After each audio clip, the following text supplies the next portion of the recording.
Hello guys, welcome back to our channel. In this video, we have listed the top 6 of the best mirrorless cameras in 2021 to help you find the right one for your needs and budgets. So, let's get started.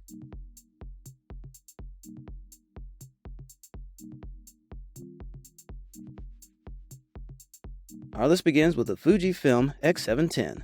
This Fujifilm X-S10 is one of the best small, mid-range mirrorless cameras available on the market. It has new ergonomics and a new body style with a deep hand grip when compared to other Fujifilm X-Series cameras, and it uses a traditional PASM mode dial to make it easier for users to use the camera if they're coming from an alternative camera. Its camera features the same 26MP APS-C X-Trans4 BSI CMOS sensor as the flagship Fujifilm X-T4, while its compact in-body image stabilization system moves the sensor to give up to 6 stops of image stabilization. The 3-inch 1040K vari-angle touchscreen can be tilted forwards for selfies and vlogging when needed, or you can even fold the screen away to keep it safe. And its electronic viewfinder comes with a 2.36m dot resolution and 0.62 time magnification. With Wi-Fi, the low-power Bluetooth is built in. You can use the Fujifilm Camera Remote app to transfer images and to control the camera remotely. And along with that, it is also compatible with Fujifilm's X Webcam version 2 software, making it suitable for use as a webcam.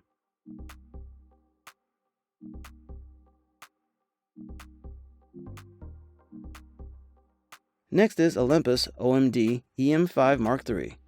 This Olympus OM-D EM5 is a great option for beginners that want a system to grow into. It has a fully vari-angle screen, which is nice to see when many rivals use a simpler tilting design. And it is lighter than its predecessor, and with weather-sealed construction, it is splash and freeze-proof. It has a new and improved image stabilization system, offering up to 5.5 EV shake compensation, or up to 6.5 EV with one of Olympus's stabilized lenses. And this same stabilization system can be used for shooting video, either in C4K or UHD. While in the movie mode, it is supplemented by digital stabilization for even smoother footage. Its main mode dial is big and positive, with a locking button in the center, and it houses 2 large customizable control dials on the top plate, and a clever lever on the back that switches them between 2 sets of functions.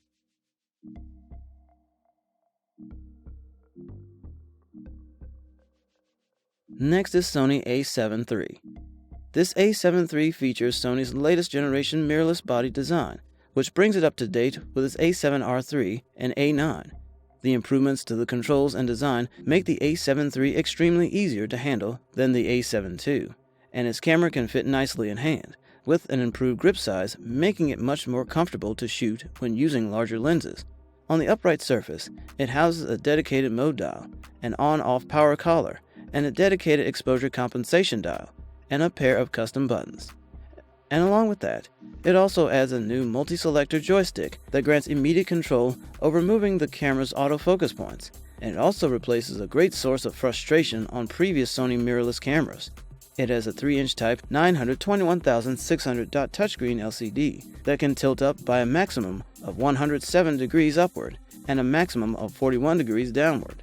And like the A7R III, the screen is touch sensitive and allows functionality like Touch AF along with touchpad functionality, as you can tap to reposition the AF area or to pull focus in movies, while the double tapping on an image in playback can enlarge the picture.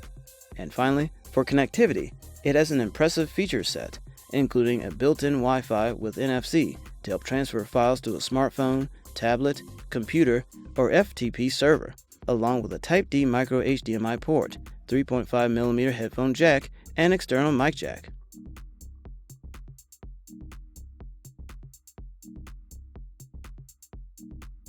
Next is Nikon Z6 II.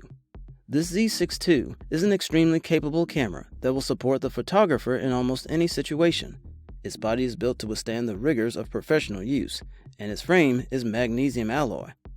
While the buttons and ports include gaskets and other internal seals to prevent dust and moisture from getting inside and interrupting the work, it has a comfortable grip, deep enough to provide support when using a heavy lens. And with enough clearance, your fingers won't be cramped when making images. Its top controls include a standard mode dial on the left side and buttons to set EV, ISO, and trigger video recording just behind the shutter release. and it also has a monochrome display on the top plate, which is helpful to take a look at exposure settings when working from a tripod or at waist level. Its rear display is mounted on a hinge that can be tilted up and down, and in addition to tilt, its 3.2-inch LCD supports touch input, which is very responsive to touch, as you can tap to select a point or swipe through photos when viewing images. Its screen is sharp, 2.1 million dots, and is bright enough to use on sunny days, and the brightness can be manually adjustable when working in bright environments or where ambient light is low. Its sensor has a native ISO 100 to 51,200 range, and offers settings as low as ISO 50 and as high as ISO 204,800 if needed. And for video, it stabilizes all footage with its 5-axis IBIS system and records full frame width 4K at up to 30 frames per second.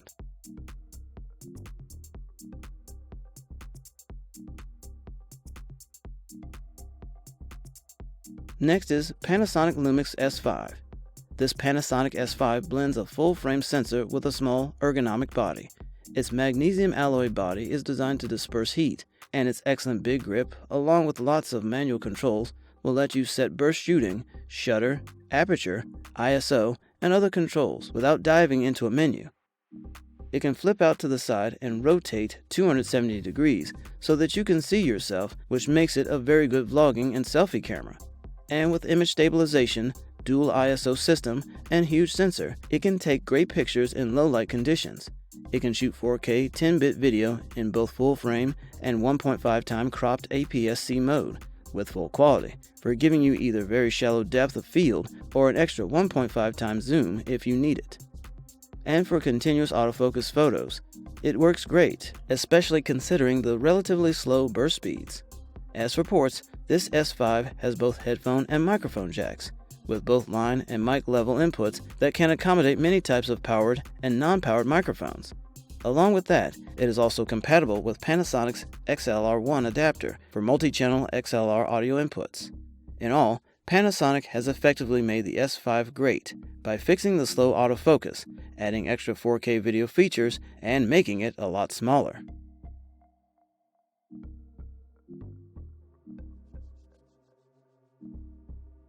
Last on our list is Canon EOS RP. This Canon EOS RP is a small, affordable, and versatile camera. It has a full-frame 26.2 MP CMOS sensor and a native 100 to 40,000 ISO range, and with an innovative dual-pixel AF system with f11 sensitivity and up to 4779 selectable AF positions, it can cover 88% by 100% of the image frame. The top plate LCD of the EOS R has been replaced in favor of a more conventional mode dial, and inside the low-profile viewfinder hump, it houses a 2.36 million dot OLED viewfinder with 0.7 time magnification and 100% coverage, while this rear houses a 7.5 cm 3-inch touch-enabled full articulating LCD. Along with all these features, it also has face and eye detection AF and continuous shooting at up to 5 frames per second, and UHS-2 SD card with unrestricted buffering. For video capturing, it has impressive options, including 4K recording at 24-25 frames per second from a 1.7 time cropped, and Full HD at up to 60 frames per second with a maximum duration of a second shy of 30 minutes. And as for connectivity, it has Bluetooth and Wi-Fi for wireless smart device connectivity, with tethered control, focus bracketing, and a built-in interval timer. In all, this Canon EOS RP is the only lightest and least expensive full-frame camera on the market. Thank you for watching. If you like this video and want to hear more from us, please subscribe to our channel and hit the bell icon to get notified of our new videos.